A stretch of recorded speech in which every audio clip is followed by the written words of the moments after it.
WNBA television ratings down more than 50%. We should probably do a study on that. I'm not sure why that would be. Wait. The WNBA is experiencing instant regret right now, and it's painful to watch. All-Star tickets just crashed 50% without Caitlin Clark, dropping from $140 to $64 overnight. The league thought they could survive without their biggest star, but the market just delivered the harshest reality check in sports history.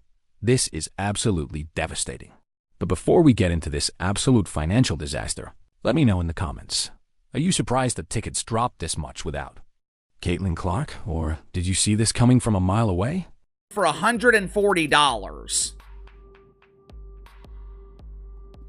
I wouldn't pay $140 to watch the NBA All-Star Game. Hell, I wouldn't pay 140 pesos to watch the annual embarrassment in the NBA. Much less paying $140 to watch a product that almost resembles basketball. Who in the hell's paying $140 to watch unknown players play basketball? Well, folks, we just witnessed one of the most brutal reality checks in sports business history. And honestly, it's both hilarious and completely predictable at the same time. The WNBA All-Star Game was supposed to be this huge celebration. This massive moment where the league shows off all their talent and proves they're a legitimate entertainment product. Instead, they just got a harsh lesson in basic economics that would make a first-year business student cringe. The instant regret hit the WNBA harder than a freight train, and you can practically feel the panic emanating from league headquarters. Right now, they're scrambling to explain away this 50% ticket crash, but there's no spinning your way out of numbers this brutal. Let's break down what actually happened here, because the numbers are absolutely wild. Earlier this week, when everyone thought Caitlin Clark would be playing, the cheapest tickets to get into this All-Star Game were going for $140. $140. For context, you can get into most NBA games for less than that. And we're talking about the league that actually makes money. We do start our show, though, with unfortunate news out of the WNBA. Caitlin Clark announced today that she will miss both the three-point contest and the WNBA All-Star Game this upcoming weekend in Indiana after re-aggravating a... But here's where it gets really interesting. The moment, and I mean the exact moment, it was announced that Caitlin Clark would be missing the festivities due to her groin injury.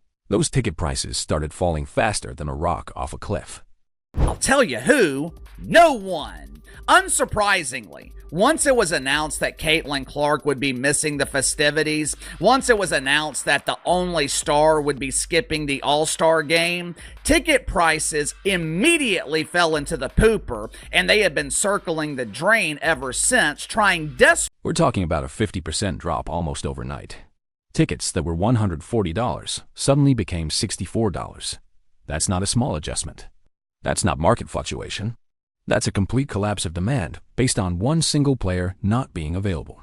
The instant regret from ticket holders must be overwhelming, too. People who bought tickets at full price, thinking they'd see the league's biggest star, are now watching those same seats sell for half the price. That's the kind of buyer remorse that creates lifelong skeptics of your product. Now, the WNBA and their supporters are probably going to spin this as just normal market behavior. But let's be real about what this actually means. This proves beyond any shadow of a doubt that Caitlin Clark isn't just a player in this league. She is the league. A lot of us were expecting some sort of dip since Caitlin Clark has been out with injury, but I don't think all of us were expecting the entire viewership of the entire WNBA to be down. And this tweet from Christine Brennan really stuck out to me. She said one player gets injured and more than half the TV audience for the entire league disappears. Has any other athlete ever had that kind of impact on a sport? Golf without Tiger definitely dropped precipitously on occasion, but not like this. Think about that for a second. One player's absence caused ticket prices to get cut in half. When's the last time you saw that happen in any professional sport? When LeBron James sits out games, Lakers tickets don't suddenly become 50% cheaper.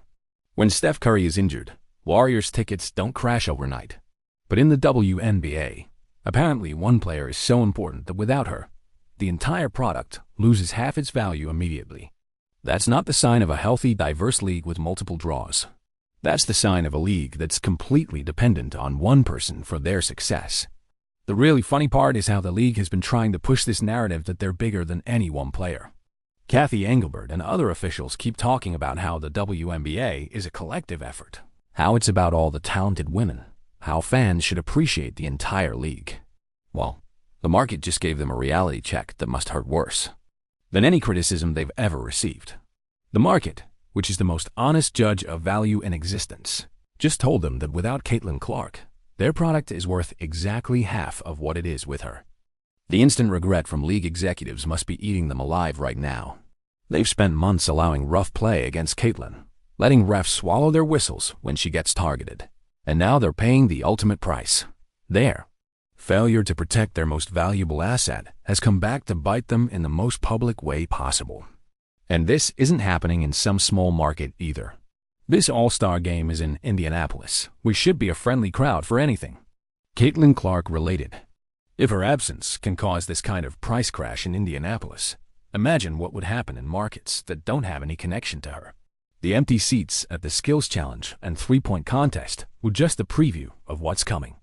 When you can get into professional basketball events for $64, and there are still empty seats visible, that tells you everything you need to know about the actual demand. The psychological impact on other players has to be devastating, too. Imagine being Angel Reese or Aja Wilson and watching ticket prices crash 50% because you're not considered a big enough draw to maintain value. That's gotta mess with your head and your sense of worth in the league. But here's what makes this even more devastating for the WNBA. The timing couldn't be worse. They're right in the middle of CBA negotiations trying to convince everyone that their players deserve massive salary increases and that the league is thriving. Angel Reese and other players have been out there calling the league's contract offers disrespectful and demanding million-dollar salaries. They've been talking about how they understand business and economics and how they deserve more money because the league is growing. Well, here's your economics lesson right here. When your entire product's value can get cut in half because one player is absent, that's not sustainable growth. That's not a sign of a league that can afford to pay everyone like superstars.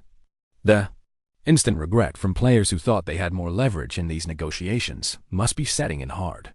You can't demand superstar money when the market just proved that only one person in your league actually moves the needle financially. The WNBA has been bleeding money for 20 years of losses. 20 years of being subsidized by the NBA, just to keep the lights on. And now, when they finally had some momentum thanks to Caitlin Clark, this ticket situation just exposed how fragile that momentum really is. Let's talk about the real numbers here, because they're absolutely insane. The league gets $15 million directly from the NBA every year just to exist. They get another $200 million in media deals that the NBA basically forces networks to accept as part of their NBA packages. Last year, even with all of Caitlin Clark's popularity and increased viewership, the WNBA still managed to lose $50 million. $50 million with record attendance, record ratings, record merchandise sales, and they still couldn't turn a profit. So, when players like Natasha Cloud get up there talking about how they understand business models and deserve 50% of league revenue like NBA players get, it shows they fundamentally don't understand the situation they're in. NBA players get 50% of revenue because they're generating that revenue. They're the reason people buy tickets, watch games, and buy merchandise.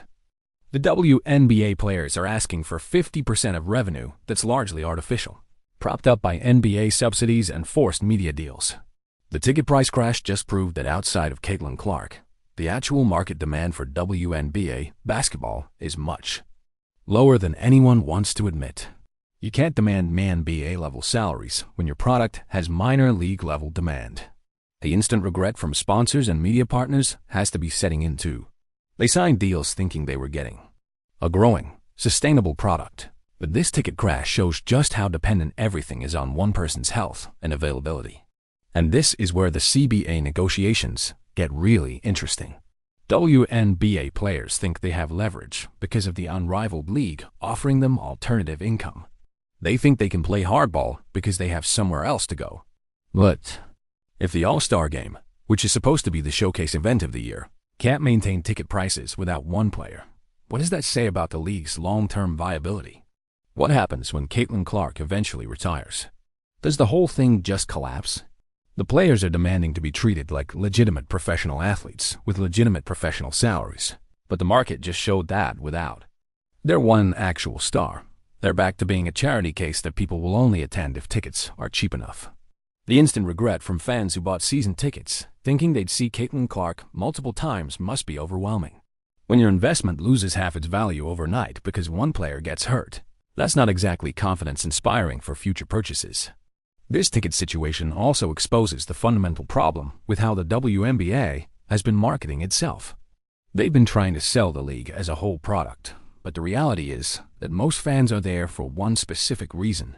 When Caitlin Clark was a rookie last year, the narrative was about how she was bringing new fans to the game who would then become fans of women's basketball in general. But this ticket crash suggests that those fans are still primarily Caitlin Clark fans, not WNBA fans. That's not necessarily a bad thing. Every league has superstars who drive disproportionate interest.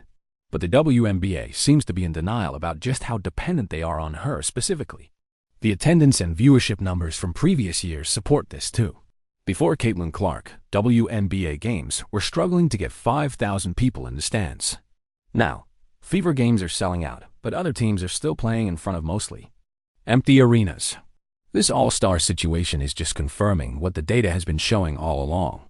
The Caitlin Clark effect is real, but it's not necessarily transferring to the league as a whole the way everyone hoped it would.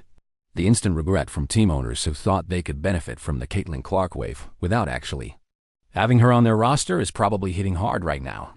They're seeing firsthand that proximity to greatness doesn't equal shared success, and the timing with the injury makes it even more problematic.